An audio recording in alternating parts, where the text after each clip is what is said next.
l'INSEP vous présente les acteurs de l'ombre. La performance de haut niveau ne se réalise pas seule. Chaque sportif soulevant un trophée sur les marches d'un podium a été porté au nu par un travail d'équipe. Si l'importance d'un entraîneur ou d'un préparateur physique est bien connue de tous, d'autres protagonistes exercent, eux aussi, bien en dehors de l'éclat des projecteurs, des missions d'une importance capitale pour le haut niveau. Ils sont médecins, techniciens, administratifs, scientifiques, cuisiniers, bref, une myriade de professionnels réunis dans un unique but, apporter chacun sa pierre à l'édifice que constitue le projet sportif de chaque athlète. Bienvenue à l'INSEP, nous vous présentons les acteurs de l'ombre. Épisode 15, Stéphane Coucuit, chef de projet formation et capitalisation des connaissances.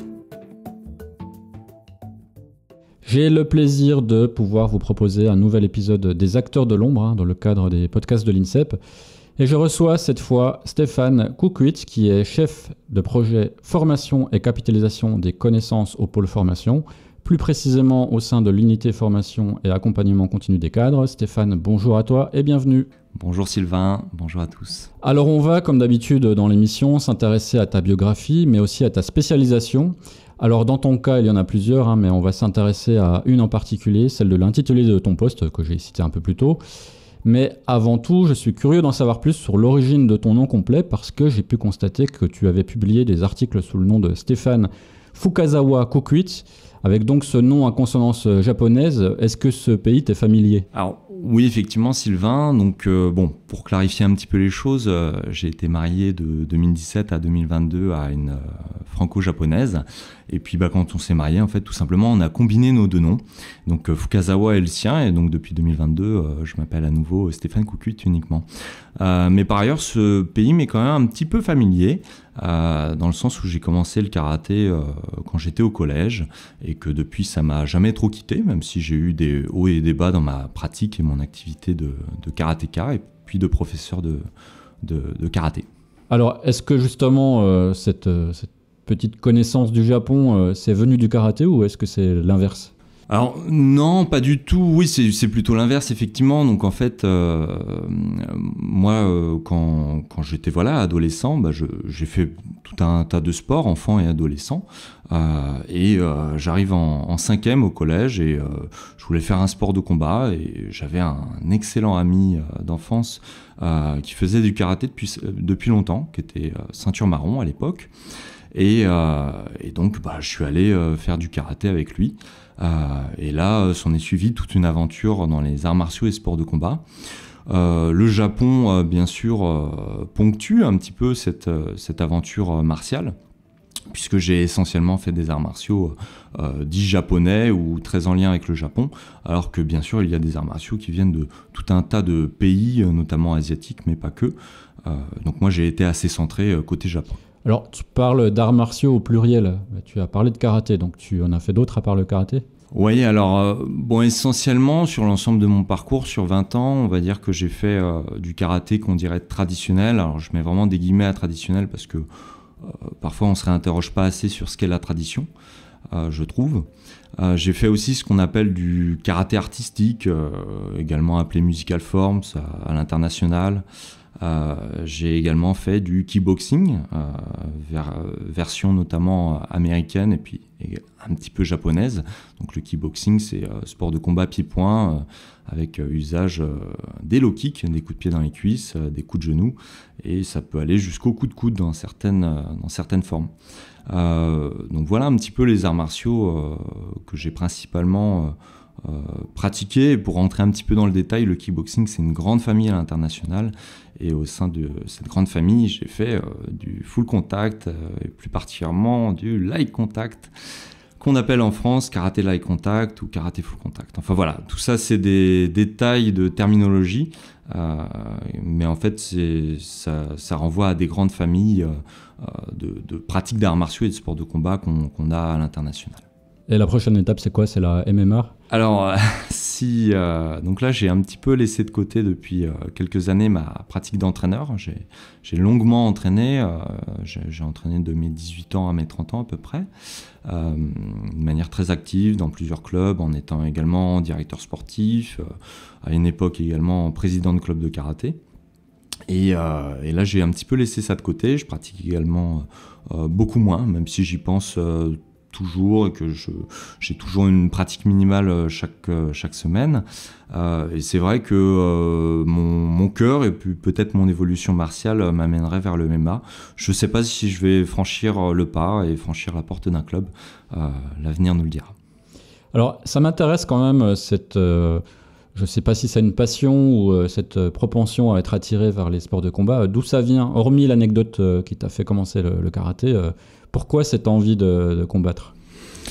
Je ne sais pas exactement si c'est une envie de combattre qui est la première chose chez moi. En fait, je pense qu'il faut que je fasse un petit détour par la figure du sensei. Alors le sensei qu'on traduit improprement par maître en français. On dit les parents d'élèves, ils disaient dis bonjour au maître, etc., etc. Même les pratiquants adultes, ils ont tendance à dire bonjour maître, etc. Ben, en fait, cette figure de sensei, je pense qu'elle est incontournable pour comprendre mon appétence pour les arts martiaux et sports de combat. Pourquoi? Parce qu'en fait, le sensei, littéralement, c'est celui qui est devant toi sur le chemin de la vie, le chemin de la pratique d'un sport, le chemin de la pratique d'un art, etc. Donc, en l'occurrence, dans le karaté, le karaté do, comme aikido, comme beaucoup d'arts martiaux japonais, ça signifie la voie, le chemin. Et donc, le sensei en karaté, il nous amène, nous pratiquants, nous élèves, disciples, à avancer sur ce chemin. Mais ce qui est très intéressant, c'est que, un petit peu à l'image de certains éducateurs sportifs, je dis pas entraîneurs, je dis bien éducateurs sportifs, qui contribuent aussi au développement, je dirais, humain, pour être simple, de l'enfant, de l'adolescent, de l'adulte. Le sensei, c'est une figure identifiée sur cet aspect aussi, dans les arts martiaux et sports de combat. Et donc moi, j'avais besoin de trouver des sensei, des gens qui sont devant moi sur le chemin de la vie. Peut-être que c'était pas le plus important qu'ils soient devant moi sur le chemin du karaté, du kickboxing et compagnie. C'était peut-être presque le prétexte ou le média. Mais en tout cas, sur le chemin de la vie, j'en ai besoin. Alors pourquoi? Parce que comme beaucoup de Français, mes parents ont divorcé quand j'étais jeune. Et donc, j'ai vécu pendant très longtemps sur un cercle familial réduit. Et je pense que on va en revenir à la capitalisation des savoirs issus de l'expérience. Je pense que j'avais un manque de partage d'expérience de la part d'aînés qui auraient pu m'entourer et qui n'étaient pas là en fait. Et j'ai trouvé dans mon cursus en arts martiaux sport de combat, j'ai trouvé au moins 2 de ces aînés, 2 de ces sensei, 2 de ces personnes qui sont devant toi, quoi. Donc j'ai eu 2 profs d'arts martiaux sport de combat, dit autrement, qui m'ont beaucoup aidé, à la fois sur les arts martiaux sport de combat, mais là n'est pas le propos, mais vraiment sur en tant que jeune adolescent, et puis jeune adulte, et puis adulte. Donc voilà. Et puis d'ailleurs cette figure du sensei, plus largement du mentor, du compagnon de route, je le retrouverai également dans le milieu professionnel avec 2 autres personnes.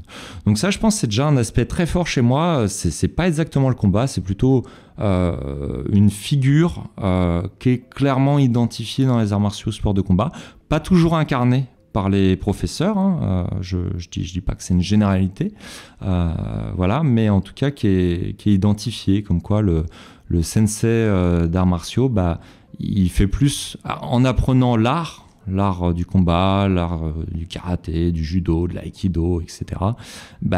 Il apprend au-delà, il contribue également à apprendre la vie aux personnes qu'il a en charge, quoi. Donc ça c'est vraiment un aspect fort. Et puis ensuite il y a d'autres aspects. Alors bien sûr le combat, moi ça m'intéresse, c'est une confrontation directe avec une sanction assez immédiate, hein, même si bien sûr on peut jouer sur les notions de contrôle, d'impact, hein. Il y a plusieurs pratiques, hein, d'un contact très léger, très soft à un contact vraiment complet avec recherche du chaos. Mais voilà, c'est une confrontation qui m'intéresse beaucoup, et pour moi ça a jamais été alors je pense que pour moi ça a jamais été une comment dire, cette confrontation, ça a jamais été une confrontation à l'adversaire. Ça a été une confrontation à moi-même avant tout. Donc en fait, c'était encore une fois grandir moi-même à travers l'autre et à travers mon échange avec l'autre. Mais le combat, oui, m'intéresse. Et puis, de toute façon, on est un petit peu tous combattants, hein. Quelque part, le bébé, quand il naît, il pousse son premier cri. Il fait sa première respiration. C'est peut-être le premier combat de sa vie. Donc voilà. Moi, je mets des choses très positives derrière l'idée de combat. Pour moi, il ne s'agit pas de deux personnes qui se tapent dessus, des rustres ou autres. Pour moi, c'est quelque chose de beaucoup plus intéressant, noble, et où on peut vraiment se développer. Et d'ailleurs, c'est ce que je prenais en tant qu'éducateur sportif, moi aussi, pour mes jeunes. Et puis les arts martiaux, c'est aussi des valeurs, alors qui parfois sont prônées et pas incarnées, hein, comme partout, mais en tout cas des valeurs qui sont affichées dans le code moral, notamment dans les arts martiaux japonais. Je connais un petit peu moins les autres. Et puis, c'est également les arts martiaux, quelque chose qui m'a beaucoup plu, c'est qu'il y a toute une histoire autour, il y a une culture qui n'est pas la nôtre. Bon, à part si on fait un art comme la canne de combat ou la savate boxe française, où là, effectivement, il y a un arrière-plan culturel et historique qui est un petit peu plus proche de nous, Français, du 21e siècle. Mais moi, pour ce que j'ai pratiqué, il y a vraiment une distance dans le sens où c'est d'autres pays, d'autres cultures, d'autres façons d'entrevoir la vie, le monde, etc. Et il y a toute une histoire des arts martiaux, des sports de combat. Et donc ce pan culturel, je disais, il a pu me passionner, et puis il a pu passionner aussi des élèves que j'avais, c'est-à-dire des élèves qui étaient bien sûr intéressés par la pratique, ce fameux combat dont tu parles, mais qui étaient aussi intéressés par ces aspects plus intellectuels, dirais-je. Et les deux, en fait, les nourrissaient quand ils venaient au club et en dehors du club. Et donc moi aussi, ça m'a beaucoup nourri avoir cette dualité, quoi, en fait. Donc voilà un petit peu, je dirais, les raisons de cette envie de combattre, ou en tout cas envie de cette carrière dans les arts martiaux et sports de combat. D'accord. Et alors, il me semble que tu es allé jusqu'à la compétition aussi. Oui, alors ça c'est encore une autre histoire. Donc comment je suis tombé dans la compétition? J'ai fait à peu près 3 saisons de compétition, je veux dire assez intense. Voilà, un très bon niveau national en karaté light contact et en point de fighting, une version d'escrime pied-point, dirais-je.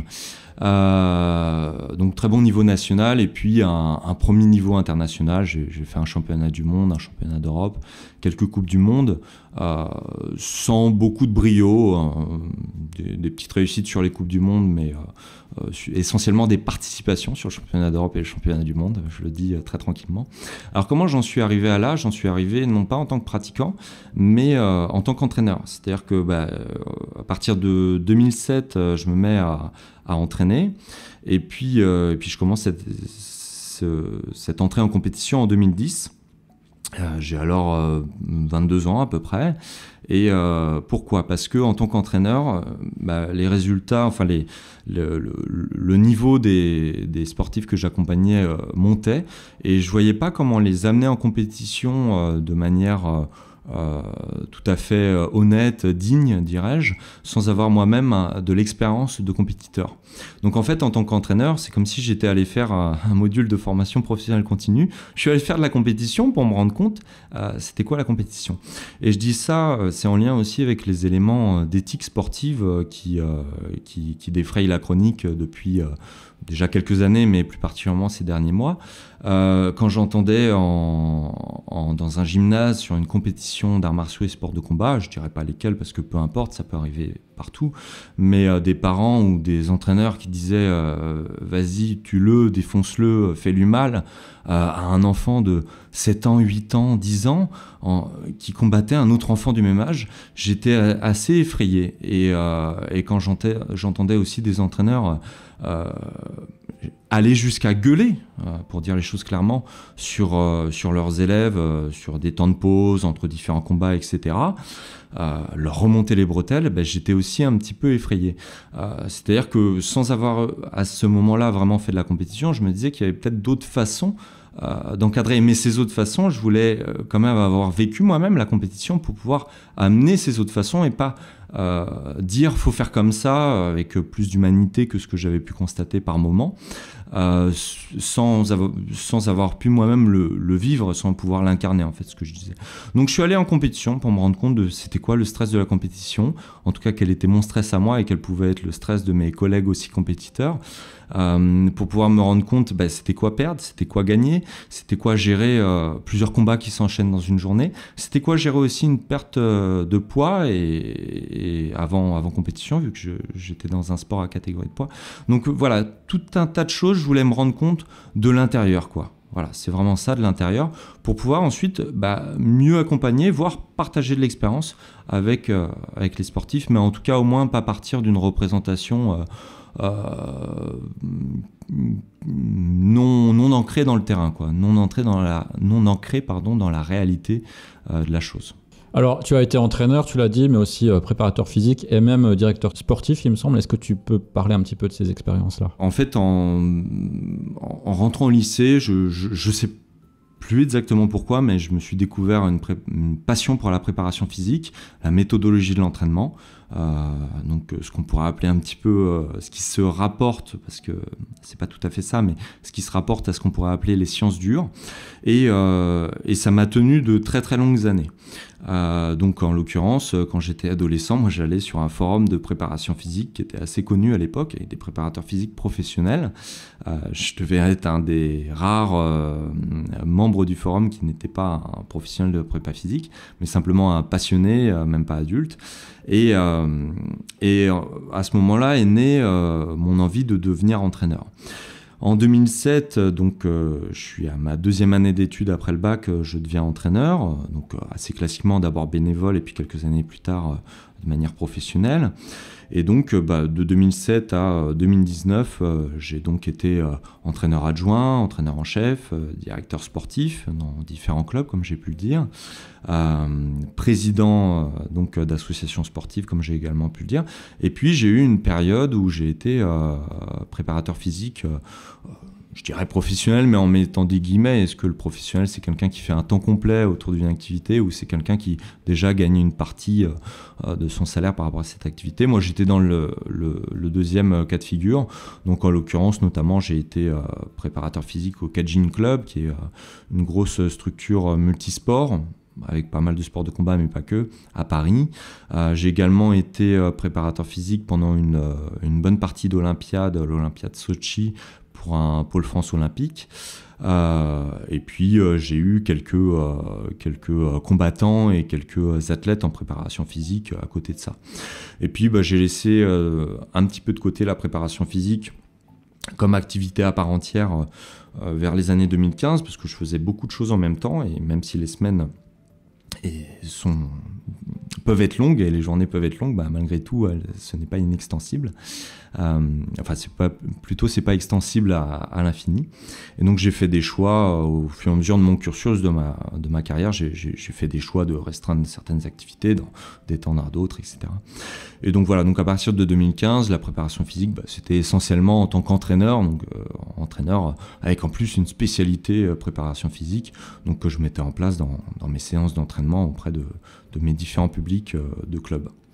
Alors quand même, peut-être pour préciser, en tant qu'entraîneur et puis plus largement en tant qu'éducateur sportif, j'ai pu accompagner des sportifs de différents âges vers une bonne centaine de médailles sur des compétitions nationales, une petite dizaine sur des compétitions internationales.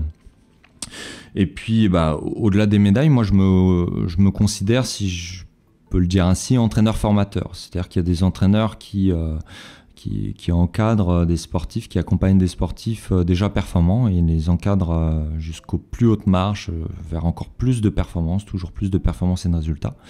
Et moi, j'ai plutôt eu des profils de sportifs qui venaient aux arts martiaux, sports de combat sans background, et qui en 1 an et demi, 2 ans étaient tout à fait valables sur la scène nationale. C'est-à-dire que soit ils perdaient leur combat mais en ayant eu un niveau très serré, soit ils allaient jusqu'au podium, voire la victoire, et puis qui en 3-4 ans arrivaient à un premier niveau international. Donc moi je me considère plutôt comme entraîneur-formateur. Et cet aspect de formation, il est important pour moi. Dans les arts martiaux sports de combat, on a les fameux grades, les ceintures. Et donc, j'ai pu accompagner sur différents grades de la ceinture noire une bonne dizaine d'élèves. J'ai pu également contribuer à ce que des élèves passent entraîneurs, passent leur diplôme. On faisait aussi du partage d'expérience, du partage de pratique, de l'analyse de pratique, etc. Et ils sont ensuite devenus soit mes adjoints, soit des entraîneurs dans leur propre structure, parfois les deux. Et puis aussi, au-delà de ces quelques résultats un peu chiffrés, moi ce qui me paraît important, je crois que je l'ai dit tout à l'heure pour mon propre parcours, cette figure du sensei, enfin, plus que la figure, l'intention, l'objectif, ce qu'apporte le sensei, moi je crois que ce qui m'a toujours animé, c'est l'éducation par le sport. C'est-à-dire que quand un jeune, ou un moins jeune d'ailleurs, pousse la porte d'un club, on ne sait pas si c'est pour quelques mois ou pour quelques années, mais en tout cas c'est rarement pour plusieurs décennies ou une vie. Et donc, dit autrement, souvent le karatéka, il est karatéka que quelques temps. Par contre, il restera un être humain toute sa vie, même quand il sera plus au club. Et donc il m'a toujours paru important d'aller sur des compétences transversales, à la fois en termes mentaux, physiques, de valeurs, etc., peu importe, des choses qui pourraient réutiliser plus tard dans d'autres sports, dans d'autres clubs, ou maintenant dans d'autres secteurs de la vie que l'entraînement et la compétition au club. Et donc vraiment éduquer par le sport, c'était important pour moi. Et dans les grandes réussites qui sont plus difficiles à chiffrer qu'un tableau avec les médailles, il y a des parents qui sont venus me voir et qui me disaient que à l'issue de l'année passée ensemble, vraiment l'enfant avait pris confiance en lui, s'exprimait davantage, osait davantage poser des questions, interagir, réagir calmement, etc. Tout ce genre de choses où il y a eu beaucoup de témoignages tout au long de la dizaine d'années où j'étais entraîneur, ça c'est des choses qui m'ont beaucoup touché et qui sont, comme je l'ai dit, vraiment plus difficiles à évaluer, à catégoriser que des médailles, mais qui sont pour moi plus importants en fait. Et puis la dernière chose, c'est que en tant qu'entraîneur, j'ai aussi eu ces collègues en fait, ces fameux élèves qui passaient entraîneurs, ou même des entraîneurs auxquels j'ai pas contribué à la formation directement. Et donc on était collègues. Et ça, c'est des aventures humaines aussi partagées avec un sens partagé, des objectifs partagés, de chercher à contribuer au développement des êtres humains dont on avait la charge très modestement quelques heures par semaine. Venons-en à l'INSEP, que tu intègres somme toute assez jeune pour la première fois. D'ailleurs, si je peux me permettre, tu es toujours assez jeune malgré tous tes accomplissements. Dans quelles circonstances es-tu arrivé dans la maison pour la première fois ? C'est super, ça fait le lien avec la question précédente et je m'en souviens avec beaucoup d'amusement et peut-être un petit peu d'émotion. Donc en fait, en 2007, je suis dans ma deuxième année d'études après le bac et je deviens entraîneur. Je passe aussi ce qu'on appelait à l'époque le tronc commun du brevet d'état d'éducateur sportif premier degré, donc le BE1, et je passerai le spécifique que quelques années plus tard. En fait, tout ça cette deuxième année d'études supérieures plutôt ce que je faisais pendant cette deuxième année avec ce tronc commun et le club, ça m'a conforté dans mon envie de devenir entraîneur professionnel, d'en faire une partie importante de ma vie en fait. Et donc, moi, mes 2 premières années d'études après le bac, j'ai fait une licence. Donc, je suis pas allé au bout de la licence. J'ai fait les 2 premières années. Donc, j'ai eu le DUG en sciences du vivant à l'université Paris 5. Et donc, je faisais de la physique, de la chimie, de la biochimie et de la biologie à usage biomédical. C'était très en lien avec le cursus de médecine, d'ailleurs, pour contextualiser un petit peu mieux ce que je raconte. Et donc j'arrive à la fin de la deuxième année, ça s'est bien passé, mais je dois dire que travailler sur la chimie inorganique ou travailler sur la physiologie respiratoire du rat, je dois dire que ça m'intéresse pas trop, alors que je sens bien que des sujets proches, mais autour du sportif et du sportif qui s'entraîne en vue d'un objectif, ça m'intéresse davantage. En même temps, donc, je suis entraîneur en club depuis 1 an, j'ai passé le tronc commun du BE1, ça s'est très bien passé, je l'ai préparé en candidat libre, ça s'est très bien passé. Donc tout ça, vraiment, ça me conforte et je dépose 4 dossiers dans 4 universités qui ont un parcours en 3e année de licence STAPS, donc sciences du sport, qui ont un parcours dit entraînement sportif. Donc il y a différents parcours en licence STAPS, et donc moi c'est celui-ci qui m'intéresse bien entendu. Et donc ces dossiers, je les dépose, comme je dis, dans différentes universités franciliennes, et il se trouve que 2 ou 3 d'entre elles, je ne sais plus, me disent qu'elles me refusent en 3e année de licence, mais qu'elles m'acceptent vu mon CV en 2e année. Donc je passais de mon DUG, de mon Bac+2 que je validais à de nouveau une 2e année. Pourquoi pas, mais l'INSEP, ou plutôt la licence STAPS entraînement sportif menée conjointement par l'université Paris-Est Créteil et l'INSEP, mène ses entretiens de recrutement. Et je suis reçu par 2 personnes phares de l'établissement. Donc j'ai nommé Viviane Bonvin et Frédéric Sadis, et qui, sur cet entretien d'entrée en licence, me posent des questions. Moi, j'ai l'impression un petit peu qu'on va me refuser cette entrée en 3e année de licence. Mais non, je me souviens bien que Fred dit « écoutez, vous avez un Bac+2 scientifique, donc de ce côté-là, il n'y a pas de souci. » Donc en fait, ils veulent questionner ma motivation et ce que je sais réellement de l'entraînement, même si j'ai déjà le tronc commun, ce qui est déjà pas mal à cet âge. Et donc je rentre en 2008 à l'INSEP sur cette licence entraînement sportif. J'en sors major de promotion alors que j'ai pas le cursus STAPS complet, donc j'ai des grosses lacunes, notamment en sciences humaines et sociales. Et puis ensuite je continue mon parcours d'études en fait, donc notamment en STAPS, mais aussi en sciences de l'éducation et de la formation. Et puis ce parcours d'études, il donne que je fais mon master également à l'INSEP, ou plutôt à l'université Paris-Est Créteil en collaboration avec l'INSEP, mais dans les locaux de l'INSEP pour la première année, dans les locaux de Créteil pour la seconde. Et puis ce parcours d'études fait aussi que je rentre en 2013 sur une thèse en sciences d'éducation et de la formation avec une très très forte connotation en STAPS, et que mon co-directeur de thèse est à l'INSEP, mon directeur de thèse est à Créteil, et mon terrain d'études consiste dans le vivier des entraîneurs de haut niveau français. Et donc là, à proximité de l'INSEP, je travaille avec plusieurs entraîneurs de haut niveau qui sont à l'INSEP à l'époque. Je vais en citer quelques-uns, et désolé pour ceux que je ne citerai pas. Donc Guillaume Tanon, Jean-Pierre Guillaumard, qui est aujourd'hui à l'Agence nationale du sport, Grégory Alain, du Centre fédéral de basketball, Hugo Brie, et puis voilà, j'en passe. Donc en 2013, je rentre sur cette thèse que je valide en 2017. Et puis quelques mois avant de soutenir ma thèse, en 2017, il y a Serge Guémard qui me contacte. Il y a une mission observatoire des pratiques et des métiers du sport de haut niveau qui se met en place à l'INSEP, plus particulièrement au sein du pôle formation. Donc il me contacte pour savoir si je souhaite travailler avec lui autour de cette question de la capitalisation des savoirs issus de l'expérience. Alors avec Serge, on se côtoyait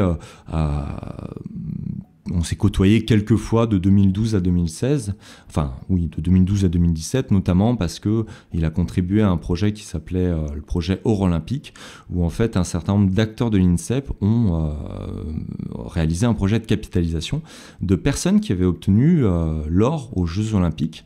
Alors, l'avait obtenu soit en tant que sportif, bien entendu, c'est avant tout le sportif qui obtient la médaille, mais aussi en tant qu'accompagnateur, soit en tant qu'entraîneur ou en tant que manager, par exemple en tant que DTN. Donc là, on s'était côtoyé un petit peu, et puis à partir de 2017, je commence à travailler avec Serge en prestation de service sur le pôle formation. Et puis au 1er janvier 2023, donc il y a un peu moins d'1 an et demi, j'ai été recruté comme tu as pu me présenter, chef de projet formation et capitalisation des connaissances au sein du pôle formation de l'INSEP. Même si je comprends bien ton cursus académique et ton expérience, il y a quand même un monde entre le monde du karaté et puis des sports de combat et puis la capitalisation des connaissances. Alors, où est le lien entre les deux? Est-ce qu'il y en a un? Il y en a un, voire plusieurs. Alors, il y en a déjà un évident. C'est comme je l'ai dit, moi, il me manquait l'expérience d'un père. Et donc, en fait, je suis venu chercher de l'expérience. Donc, ça c'est avec cette figure du sensei, c'est peut-être la première chose. Mais ensuite, alors ça peut paraître un petit peu fou quelque part, mais en 5e, alors je suppose que j'avais 12 ans à l'époque, sur ma première année de karaté, je me posais des questions du type comment ça se fait que alors il y a des êtres humains, voilà, il y a des sportifs qui sont dans mon club de karaté, puis dans le club de karaté de la ville d'à côté, puis dans le club de karaté encore ailleurs.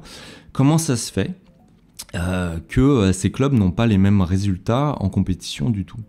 Et là, alors c'était une réflexion, vous comprenez bien, assez enfantine, assez limitée, hein, bien sûr, mais là je me suis dit quand même, il y a peut-être parmi les facteurs l'expérience du sensei qui fait la différence.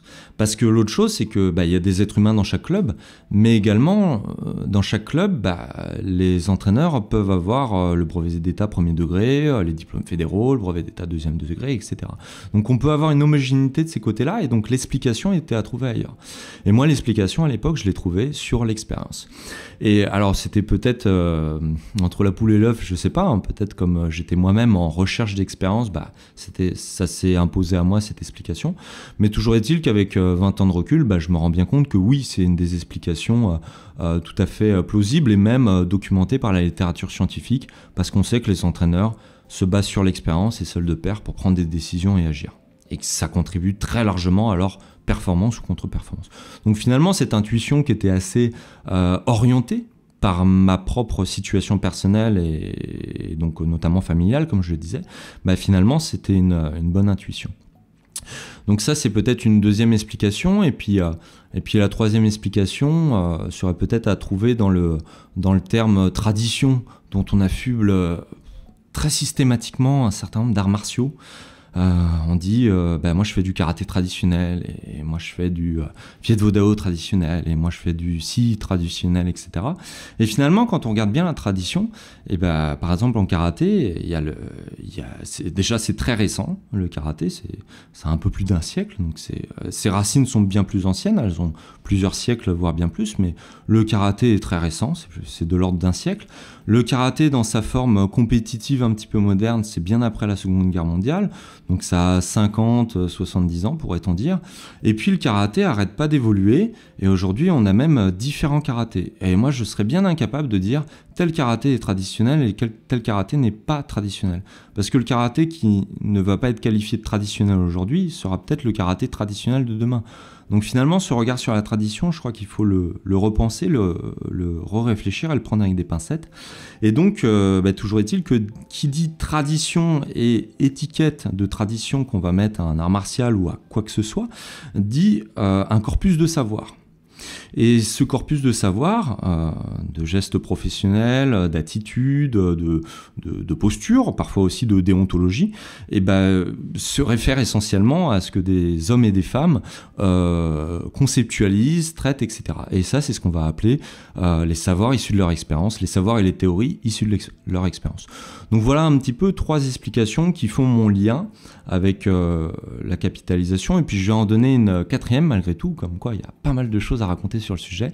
C'est qu'en 2008, quand je rentre sur cette licence entraînement sportif à l'INSEP, je rencontre une des personnes qui a été mes mentors, mes sensei, mais pas côté arts martiaux, sport de combat. J'ai eu 2 principaux sensei et compagnons de route en dehors des arts martiaux et sports de combat. Donc c'est Serge Guémard, dont j'ai parlé récemment. Et puis le deuxième, c'est Jean-François Robin. Jean-François Robin, qui était à l'époque maître de conférence à l'université Paris-Créteil. Je le rencontre sur cette licence et on commence à travailler ensemble. Je lui rends des devoirs, des dossiers, etc. Il encadre mes mémoires de master première année et master deuxième année. Et puis il sera mon co-directeur de thèse. Et Jean-François Robin avait commencé, sans utiliser ces termes, avait commencé à travailler justement sur cette capitalisation des savoirs issus de l'expérience, notamment dans sa discipline de prédilection, donc la gymnastique. Donc voilà encore une ramification, et là pour le coup c'est bien une ramification qui est ni dans ma vie personnelle, ni dans ma vie sportive, ni dans les arts martiaux et sports de combat, mais bien dans mon cursus universitaire. Alors Stéphane, tu as coordonné un numéro spécial de Réflexion Sport. Réflexion Sport, qui est une revue scientifique et technique éditée par l'INSEP. Et donc ce numéro, qui est sorti en mars 2024, est consacré à la capitalisation des savoirs issus de l'expérience, notamment de chefs de projet, de managers, d'entraîneurs, etc. Alors j'ai trouvé ce numéro très intéressant, très riche. On voit bien, je suis sans doute bien placé pour le savoir, puisqu'ici à l'unité de production du visuel, une partie non négligeable de notre travail consiste aussi, quelque part, à la capitalisation des connaissances. Et donc, on voit bien, disais-je, que la capitalisation et la réexportation des connaissances demandent une discipline rigoureuse, qui a une méthodologie à respecter. Est-ce que tu peux expliquer plus en détail de quoi il s'agit et pourquoi cette démarche est importante à réaliser ? Oui, alors, vaste question. Alors, donc, un projet de capitalisation des services de l'expérience, quelle est son intention ? Avant de parler de en quoi il consiste, déjà, son intention, c'est, on part de l'idée que chacun d'entre nous, chaque être humain, au fur et à mesure de sa vie, et notamment en adoptant une posture réflexive, c'est-à-dire de recul sur soi, son activité, etc., développe de l'expérience. Et cette expérience lui sert ensuite à agir, quoi. Voilà. Et donc, l'idée dans la capitalisation, c'est que cette expérience, non seulement peut être capitalisée, mais en plus, on peut gagner à ce qu'elle soit capitalisée. Alors, gagner pour qui, pourquoi ? Gagner déjà pour la personne elle-même, parce que si elle prend mieux conscience de ça consiste en quoi son expérience, déjà elle fait un nouveau recul, une nouvelle couche de recul réflexif sur elle-même, et donc là elle a une conscientisation de ses postures, de ce qui fait ses forces, etc. Mais également, et c'est le gros public cible, c'est la principale cible d'un projet de capitalisation pour autrui. Alors cet autrui, un projet de capitalisation, ça va être des pairs. Donc moi, notamment, je travaille beaucoup avec des entraîneurs. Quand on capitalise une partie de l'expérience d'un entraîneur expert, le public cible, c'est généralement d'autres entraîneurs.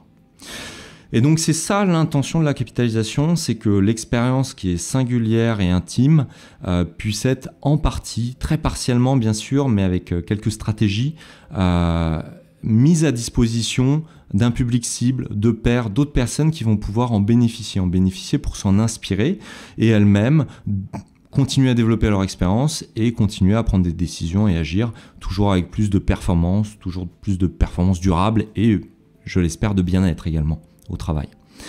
Alors je dis au travail, mais bien sûr on peut capitaliser. Je pense que la plupart des êtres humains mènent des opérations informelles ou peu formelles de capitalisation dans leur vie quotidienne.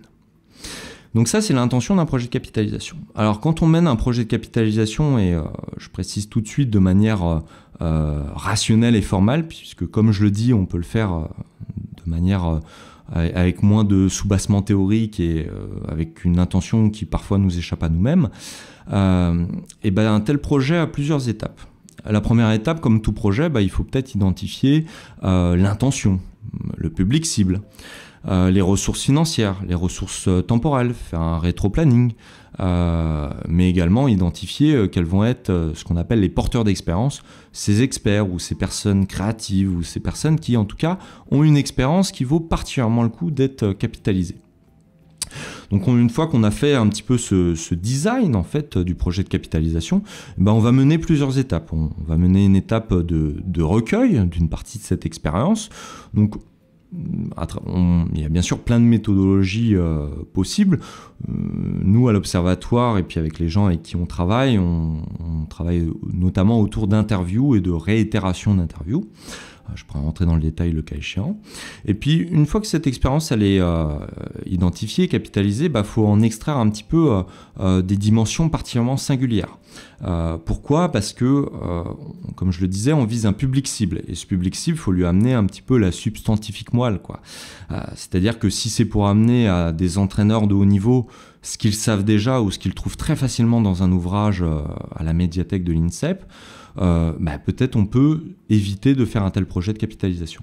Si par contre on amène à ces entraîneurs de haut niveau des idées un petit peu disruptives, un petit peu nouvelles, un petit peu expertes sur comment un pair fait pour traiter telle problématique professionnelle ou tel dilemme, etc., ça c'est intéressant. Et donc, deuxième étape, on va chercher à y faire ressortir des choses qui ont un petit peu de relief, qui vont pouvoir inspirer justement, comme je le disais, ce fameux public cible.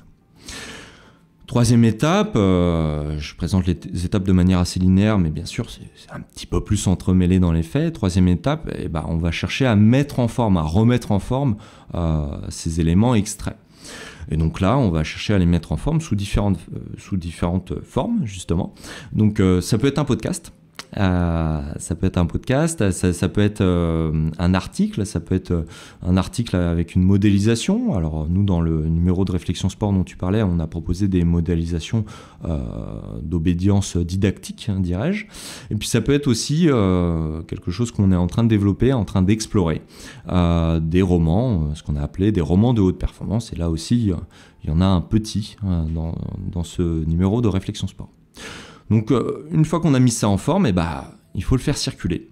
Et donc, le faire circuler, c'est par exemple Réflexion Sport. C'est par exemple la chaîne YouTube de l'INSEP pour les podcasts, etc. Alors, la circulation, c'est indispensable parce que on peut mener un projet de capitalisation quasiment jusqu'au bout. On met en forme les productions, on capte, on identifie les éléments particulièrement singuliers à renvoyer, on met en forme les productions, mais ensuite on ne fait pas ou peu circuler. Et là, le projet de capitalisation, il n'a pas répondu à son intention. Son intention, mettre à jour, encore une fois, des éléments qui sont intimes et singuliers chez une personne, les mettre au jour, et voire les mettre à jour, de manière à ce qu'ils puissent être publics, publiés et intelligibles par autrui. Voilà. Et donc, si on ne les fait pas circuler, il y a un souci, il y a un hiatus dans le projet de capitalisation. Et puis, on peut considérer soit que ça fait partie des étapes d'un projet de capitalisation, soit que ça appartient à chaque individu, à chaque être humain qui compose ce fameux public cible. Ensuite, c'est la vie du capital. C'est l'appropriation de ce capital, de ces savoirs et théories issus de l'expérience qui ont été capitalisés et qui ont été mis en forme et qui ont circulé. Dit autrement, une fois qu'on a donc ces différentes formes, disons un article ou un podcast, et ensuite c'est qu'est-ce que le lecteur ou qu'est-ce que l'auditeur du podcast va en faire. Et donc ça, on considère classiquement que ça lui appartient, mais cette étape d'appropriation est en tout cas indispensable, et même si on ne la prend pas en charge dans un projet de capitalisation, il faut y penser. Il faut y penser notamment au niveau de l'extraction des dimensions singulières, comme je le disais, qu'elles soient bien singulières et inspirantes pour ce public-là. Et puis au niveau de la mise en forme, avec peut-être une scénarisation ou des moments où on est extrêmement fidèle aux propos de l'entraîneur, d'autres moments où on fait de la paraphrase. Enfin, voilà, il y a tout un ensemble de choses à penser au niveau de cette mise en forme pour faciliter, autant que faire se peut, cette vie du capital, cette appropriation. Et dans cette vie du capital, il y a aussi que les hommes et les femmes du public cible vont ensuite, en s'appropriant, eux-mêmes contribuer à l'ensemble des savoirs de leur communauté. Donc, pour parler des entraîneurs, ils vont eux-mêmes, en s'appropriant ces choses et en entraînant, etc., en faisant des formations, ils vont eux-mêmes contribuer à renouveler le vivier de savoir qui est celui de la communauté professionnelle des entraîneurs. Donc, en fait, ça répond à la capitalisation des savoirs issus de l'expérience, répond à un ensemble plus vaste qui consiste à travailler, triturer, mettre de côté certains, mettre à jour d'autres, savoir plus largement, au-delà des savoirs issus de l'expérience d'un expert ou d'une personne extrêmement créative, etc. Pour revenir à ce numéro de Réflexion Sport dont je parlais, y avait-il derrière sa publication l'idée de proposer une sorte de compendium de l'état actuel des connaissances et de réflexion au sujet du domaine traité, dont tu viens très bien de parler, ou est-ce que c'est simplement une étape parmi d'autres ? Un peu les deux, mon général. C'est à la fois une étape, mais une très belle étape. C'est la première fois qu'il y a un numéro spécial dans Réflexion Sport, qui plus est consacré entièrement à la thématique de la capitalisation des savoirs issus de l'expérience. Donc c'est vraiment une très belle étape, parmi d'autres, effectivement. Et en même temps, ce numéro spécial se compose de 7 articles. Donc il y en a 5 qui sont ces fameuses productions qui mettent en forme des savoirs issus de l'expérience de professionnels qu'on a interviewés, avec qui on a travaillé, avec qui on travaille encore. Donc ces 5-là, c'est des articles, il y a un mini-roman de haute performance, il y a quelques modélisations didactiques, etc. Mais il y a aussi 2 articles plus de fond. Alors il y en a un sur les sources d'inspiration qui ont construit la performance suite à un projet de recherche et développement qu'on a mené en 2021 avec l'université Clermont-Auvergne, et notamment le professeur Pascal Lièvre, et puis avec EDF R&D, donc le département recherche et développement d'EDF. Et puis le deuxième article un petit peu de fond, c'est l'article introductif du numéro, et celui-ci vise effectivement à poser quelques jalons à la fois historiques et à la fois méthodologiques, très sommaires toutefois. Et donc oui, c'est donner un petit peu un état des connaissances, en tout cas à une première vue. Mais ça sera suivi par d'autres projets dans le futur, je pense en 2025 notamment, qui eux seront davantage de l'ordre de ce que tu décris. Stéphane, je recevais dans un épisode précédent du podcast Henri Ellal, que tu connais certainement, qui est le fondateur des mythiques entretiens de l'INSEP. Est-ce qu'aujourd'hui, ton travail et celui de l'Observatoire peut être considéré comme une version actuelle, ou actualisée même, ou peut-être même l'étape suivante de la volonté de Henri à l'époque de faire bénéficier aux acteurs du sport, hein, qu'ils soient cadres, entraîneurs, préparateurs physiques, athlètes, peu importe leur rôle, du savoir accumulé sur le sport de haut niveau, et que votre rôle serait d'organiser et de faciliter cette transmission? Il faudrait que j'en discute avec Henri pour pouvoir exactement m'inscrire dans une suite et dans une version actualisée et contemporaine, mais tout de même j'ai quand même envie de répondre oui, bien sûr. Ça serait inscrit dans tout un ensemble de travaux de différents précurseurs, dont Henri. Henri, avec les entretiens de l'INSEP, moi, il y a deux ouvrages qui m'ont beaucoup marqué.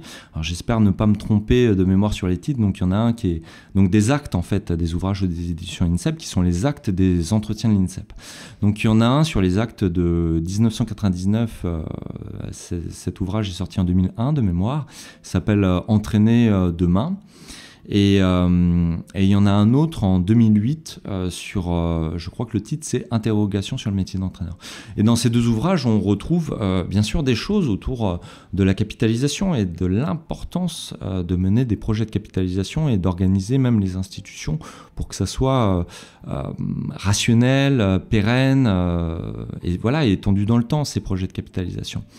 Et donc forcément, je pense qu'il y a une filiation assez logique par rapport à ce que Henri et d'autres précurseurs ont mis en place. Je pense d'ailleurs sur cet ouvrage de 2008, Interrogation sur le métier de l'entraîneur, c'était Philippe Florence et Sylvie Pérez qui coordonnaient l'ouvrage.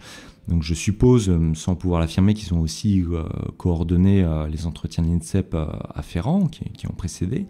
Et Sylvie Pérez et Philippe Florence ont mis en place des points rencontres d'entraîneurs dans les mêmes années, etc.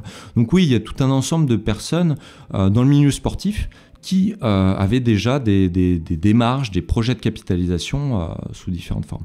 C'est vrai que moi j'ai parlé de ce qu'on peut faire de manière dominante autour d'interviews, de mise en forme d'articles, etc. Mais il y a plein d'autres façons de faire des projets de capitalisation. Par exemple, sur un podcast, les étapes que j'ai présentées sont un petit peu plus, elles sont moins linéaires, elles sont davantage fondues. Voilà, il y a encore plein d'autres façons de faire. On peut créer des communautés de pratiques qui sont aussi des formes de capitalisation des savoirs et des théories issues de l'expérience professionnelle. Enfin voilà, on pourrait faire une longue liste. Et donc il y a plein de façons de faire. Il y a eu beaucoup de précurseurs dans le milieu sportif, mais aussi dans le milieu académique, dans le milieu des entreprises. Et donc oui, forcément, il y a une filiation avec tous ces grands noms, bien sûr. Alors, les habitués du podcast ont pu écouter en début d'année 2024 un podcast en 3 épisodes nommé Parapodcast, réalisé par des étudiants en master de l'INSEP. Tu es associé au projet, d'ailleurs c'est comme ça qu'on s'est croisés. Est-ce que tu peux en dire plus là-dessus et sur ton rôle auprès d'eux ? Oui, donc du coup, je vais peut-être en profiter pour préciser un petit peu ce que je fais, ma valence chef de projet formation au sein du pôle formation. Donc quand j'ai été recruté au 1er janvier 2023, c'était pour faire 2 missions, une mission sur la capitalisation, donc notamment avec cet observatoire, et Serge Guémard et Vincent Lecroller également, et puis une mission autour notamment du master sport expertise et performance qui est porté par l'université Paris-Cité en collaboration avec notre Institut national du sport, de l'expertise et de la performance. Et donc au sein de ce master, moi je suis responsable du bloc dit IRP pour interagir en relation professionnelle. Et donc au sein de ce bloc, je demande aux étudiants de première année de master et de deuxième année de master de mener un projet. Ceux de deuxième année de master mènent un projet dit d'action, et donc en l'occurrence, ils doivent mettre en place un événement ou quelque chose du genre. Et donc pour ce groupe d'étudiants que je salue, Et il s'agit de mettre en place, en rapport avec Margot Auer-Lemans, des podcasts autour du paralympisme. Et donc c'est en cela qu'ils se sont rapprochés de toi. Donc moi là-dedans j'ai un accompagnement très modeste. Moi j'ai mis en place les conditions pour que leur groupe se constitue en septembre. Et puis j'ai été à leur écoute, comme à l'écoute de chaque groupe, de septembre à fin mars, début avril, où ils soutenaient et présentaient, d'ailleurs avec brio, leur projet, voilà, devant jury. Donc voilà, et puis j'ai également mis en place des interactions avec des pairs experts, alors des pairs experts, non experts forcément du paralympisme ou des podcasts, mais des pairs qui sont experts du milieu du sport de haut niveau, donc notamment des professeurs de sport, des gens qui ont une grande expérience au sein du ministère des Sports. Voilà, donc moi mon rôle a été assez modeste et c'est plutôt Margot et toi qui avez œuvré avec ces 4 étudiants à la sortie de ces épisodes de Parapodcast. L'Observatoire des pratiques et des métiers du sport de haut niveau existe à l'INSEP depuis 2017. Quels ont été vos axes de travail ? Depuis 2017, donc effectivement, on a travaillé on travaille depuis peu sur un projet de recherche et développement avec donc différents acteurs, laboratoires, EDF, R&D et bien sûr des acteurs de l'INSEP.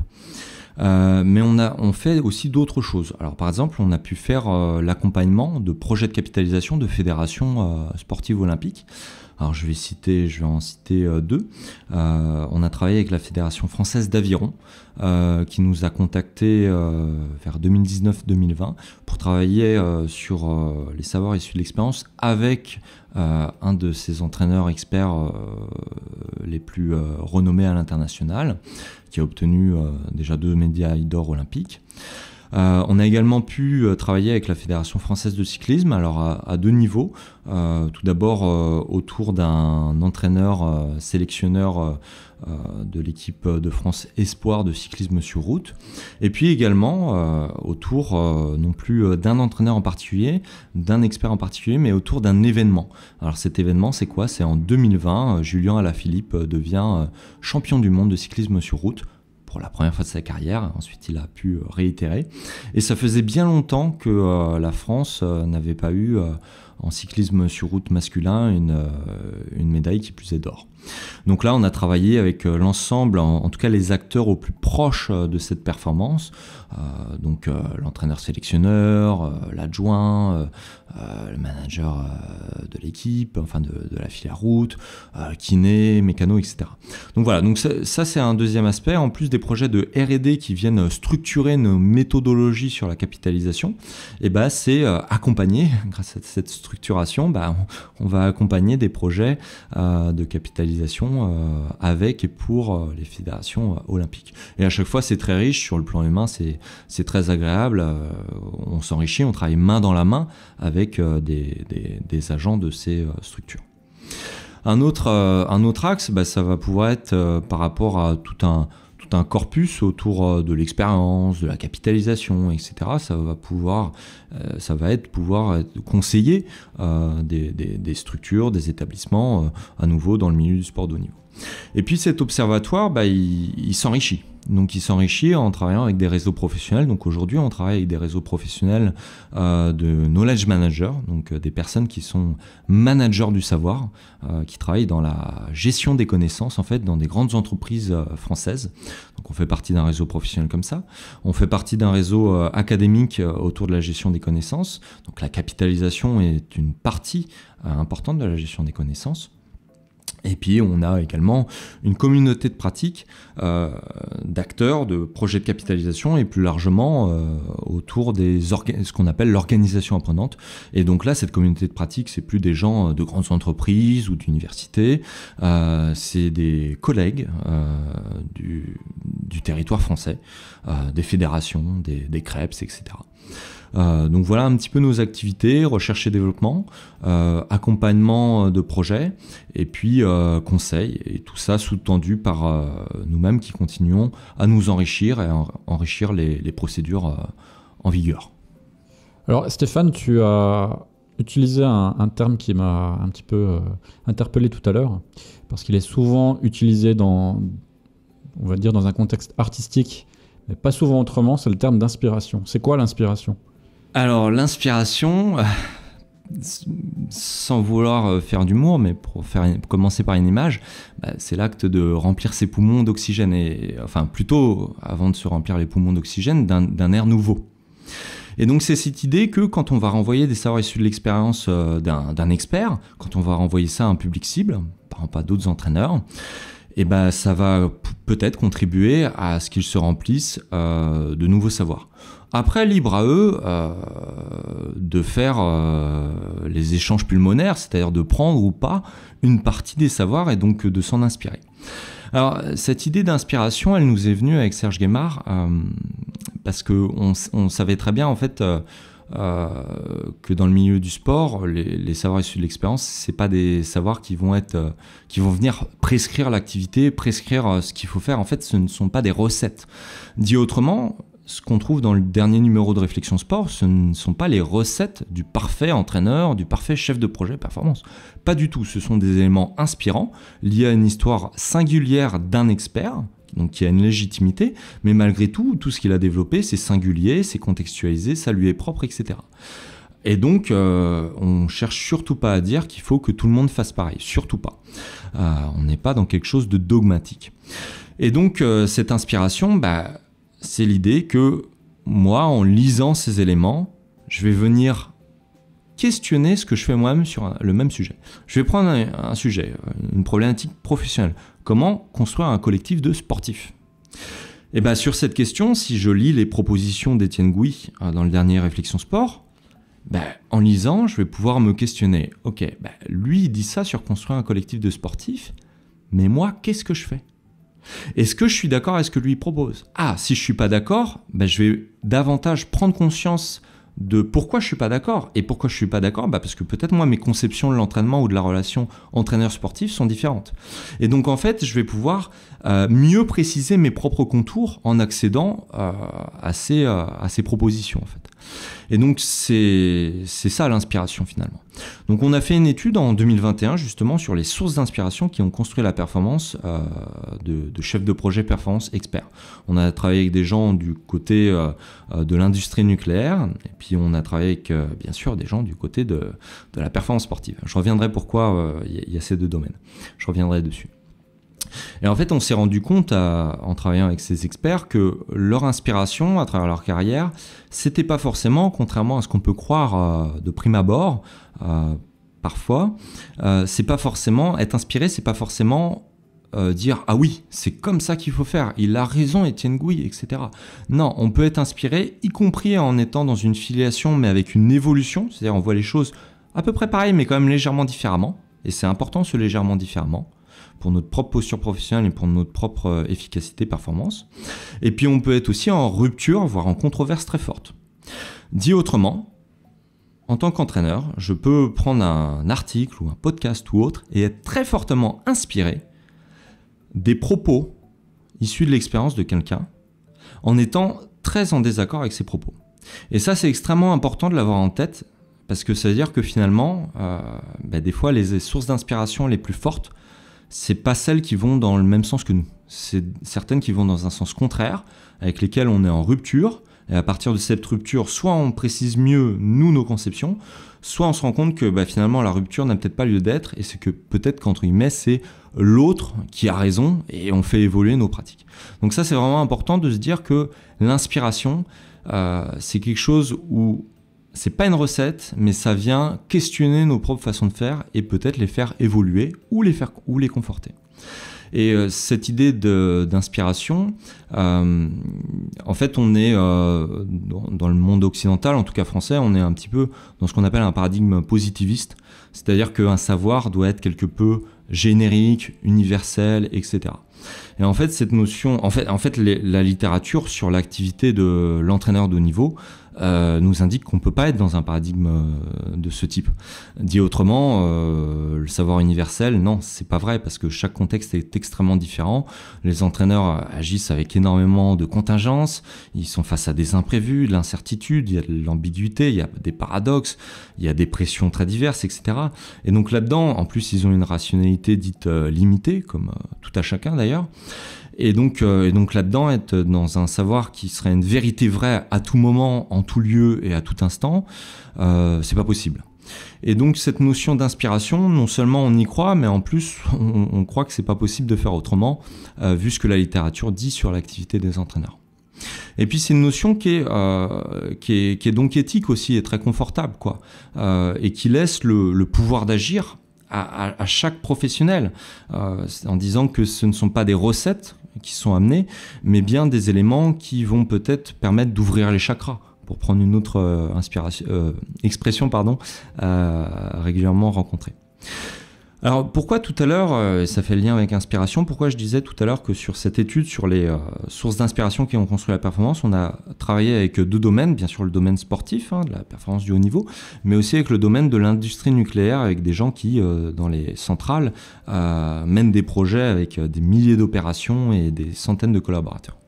En fait, je fais référence là à l'idée de dissociation. C'est un concept qui a été développé il y a 5 ans, une bonne cinquantaine d'années. Et cette idée, en fait, c'est qu'il y a un certain nombre d'idées, d'eureka, d'étincelles créatives, de solutions à nos problèmes qui viennent en s'inspirant d'un autre domaine.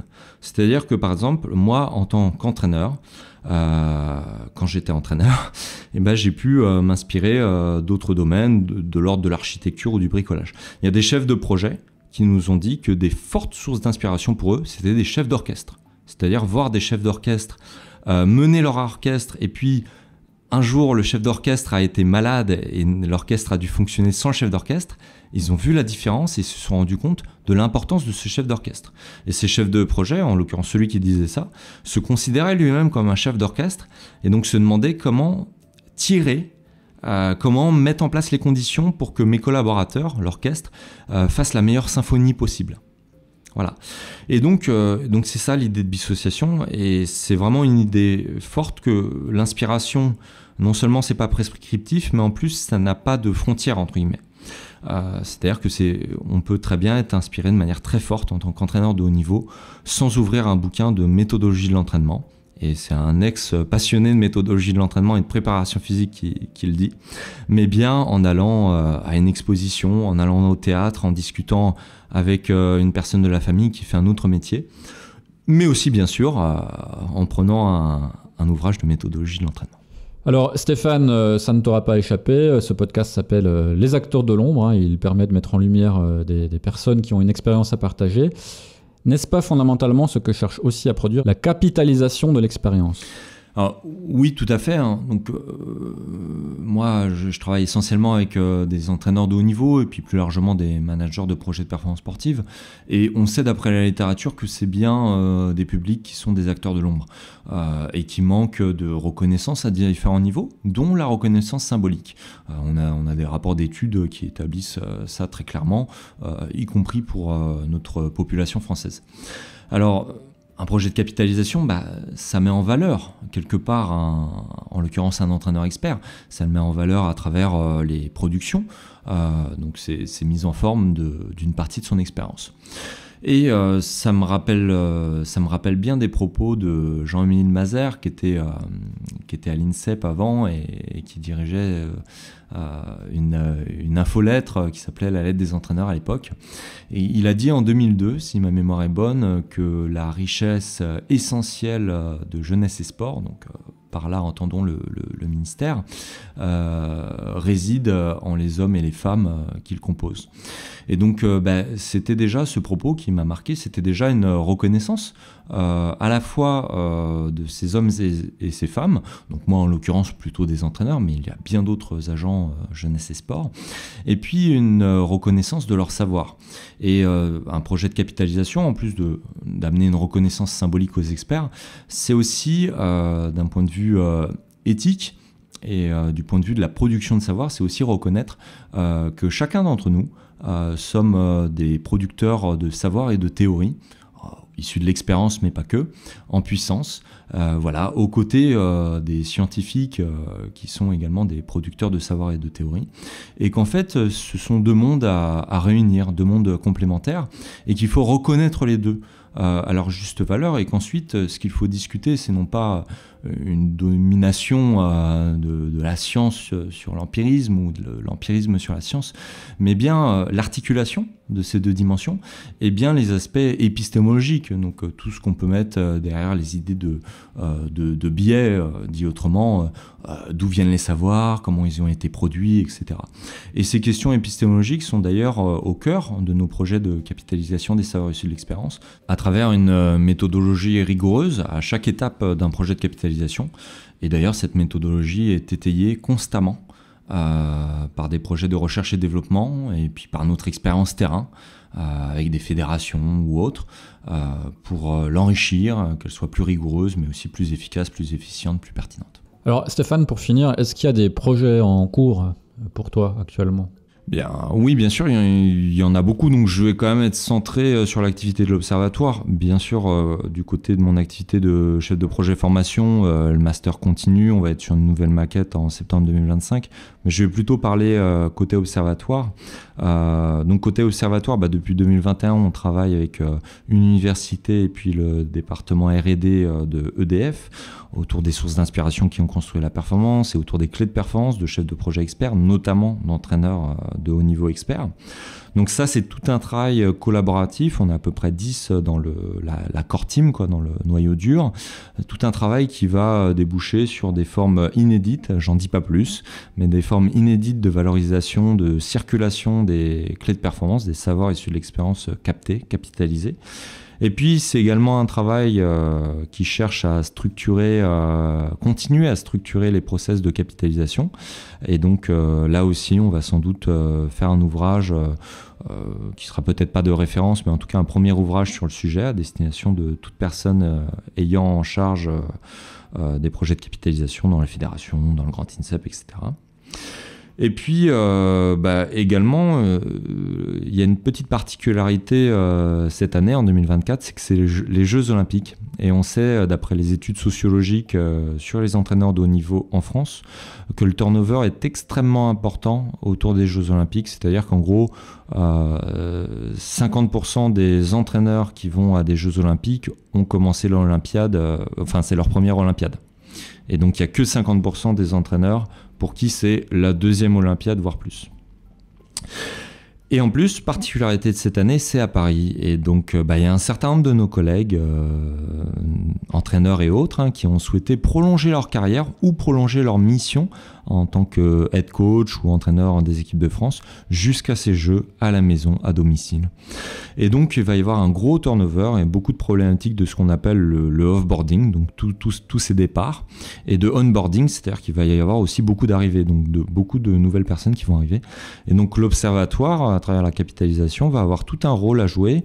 Et donc, on a au moins 2 projets identifiés déjà, qui nous ont été confiés, autour des coachs et puis des top managers, les directeurs techniques nationaux dans les fédérations, et puis également des chefs d'établissement dans les CREPS. Donc c'est ces projets qui vont bien nous occuper et qui sont en actualité, en lien avec l'actualité récente, là, très intense et très excitante de cet été.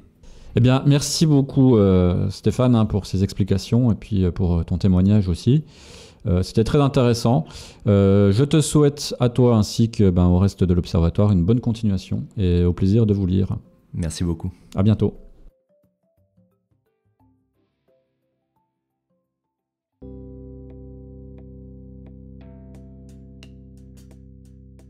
Les podcasts de l'INSEP, les acteurs de l'ombre. Cette émission a été réalisée par l'unité de production audiovisuelle de l'INSEP. Chef de projet, Sylvain Bégaud.